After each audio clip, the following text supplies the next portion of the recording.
তো আজ কিছু সবজি কিনলাম, এই যে দেখুন সবজিগুলা কিনলাম। তো চলুন দেখা যাক সবজিগুলা দিয়ে আমি কি কি রান্না করি। তো আমার সম্পূর্ণ ভিডিওটির সাথে আপনারা থাকবেন।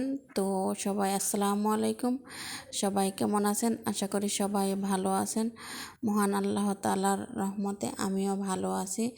তো সবজিওয়ালা আসছিল বাসায়, তো কিছু এখান থেকে কিছু সবজি নিলাম। তো এখন সবজিগুলো প্রথমে আমি ধুয়ে কিছু কেটে নিচ্ছি, কিছু রান্না করব আর কিছু রেখে দেব ফ্রিজে। তো প্রথমে করল্লা নিয়েছি, করল্লাগুলোকে আমি কেটে নিচ্ছি। এদিকে দেখুন ওনারাও আমার সাথে কাজ করতেছেন। ওনারা কাজ কি শুধু অকাজে করে, শুধু আমার কাজ বাড়ায়, একজন আরেকজনের সাথে ঝগড়া করা, কান্না ছাড়া ওনাদের আর কিছুই নেই, শুধু বিরক্ত করে কাজের সময়। এই যে একজন মরিচগুলো নিয়ে বাছতেছে আর একজন বাছা মরিচে আনা বাছা মরিচ দিয়ে দিচ্ছে, এগুলোই ওনাদের কাজ আর ঝগড়া। আমি এই যে করল্লার সাথে আলু দেব, তাই আলুটা কুচি কুচি করে কেটে নিচ্ছি। এই যে অল্পই আলু দেব। এখন ওনাদেরকে কিছু একটু হালকা একটু ড্রিঙ্কস দেই, দেখি খায় কি না খায় ওনারা। তো আমি প্রথমে খেয়ে দেখাচ্ছি যে এইভাবে, এটা খুবই মজা, খুবই ভালো লিচুর ড্রিঙ্কসটা। তো উনি খাবে না, তো এখন আমার দেখা দেখি আবার অল্প খেতে চাইলো, তো খাইয়ে দিচ্ছি, দেখি খায় কি না খায়। এই যে অল্প একটু খাইছে, তো আবার বেশি খাওয়ানো যাবে না, ঠান্ডা লাগবে।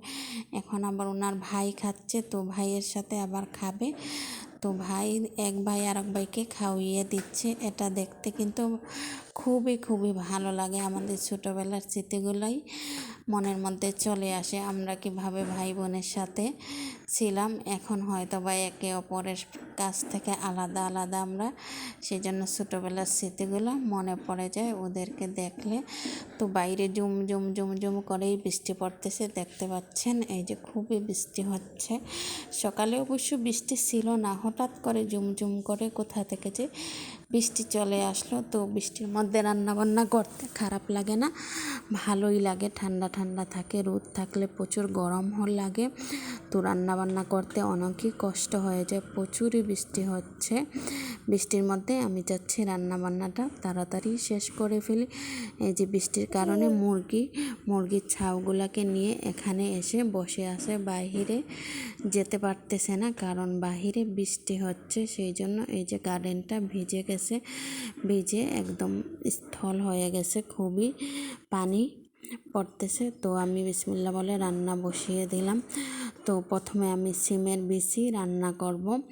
সবার আগে বলে নিই, এখন তো আর সিমের বিচির সিজন না, এগুলো শুকিয়ে রাখছিলাম, আমি সংরক্ষণ করে রাখছিলাম, বাট সেটাই ভিজিয়ে রান্না করতেছি। মাছের মাথা দিয়ে সিমের বিচি রান্না করব। তো শুকনা বিচিও ভালোই লাগে, কিন্তু একটু জাল দিতে হয় অনেকক্ষণ আর কি, কিন্তু খেতে ভালোই লাগে, খেতে খারাপ লাগে না। এখানে বাচ্চাদের জন্য অল্প একটু মাছ করে নিচ্ছি। ওনারা তো আবার সিমের বিচি, মাছের মাথা টাথা এগুলো খেতে পারবে না, সেই জন্য অল্প করে বাচ্চাদের জন্য আলাদা রান্না করতেছি, মরিচ ছাড়া ওদের জন্য আলাদা রান্না করি।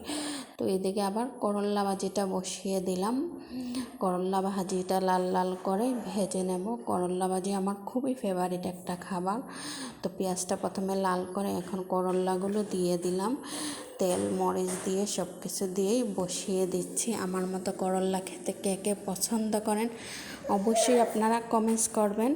এদিকে আবার ভাত বসিয়ে দিয়েছি রাইস কুকারে, যাতে অল্প সময়ের ভিতরে আমার রান্নাটা হয়ে যায়।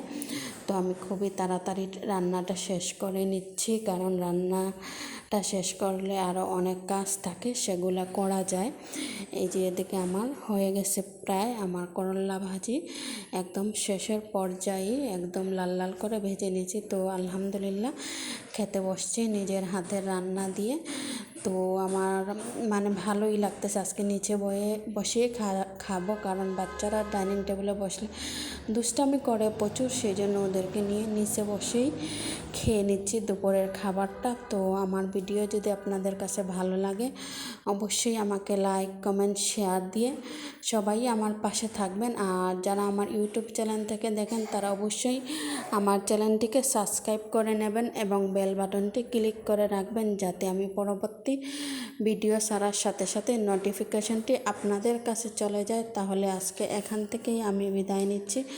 সবাই ভালো থাকবেন, সুস্থ থাকবেন, সুন্দর থাকবেন, আর বেশি বেশি করে আমাদের জন্য দোয়া করবেন, যাতে আপনাদের দোয়ায়, ভালোবাসা এবং আপনাদের সাপোর্টে অনেক দূরে এগিয়ে যেতে পারি। আসসালামু আলাইকুম।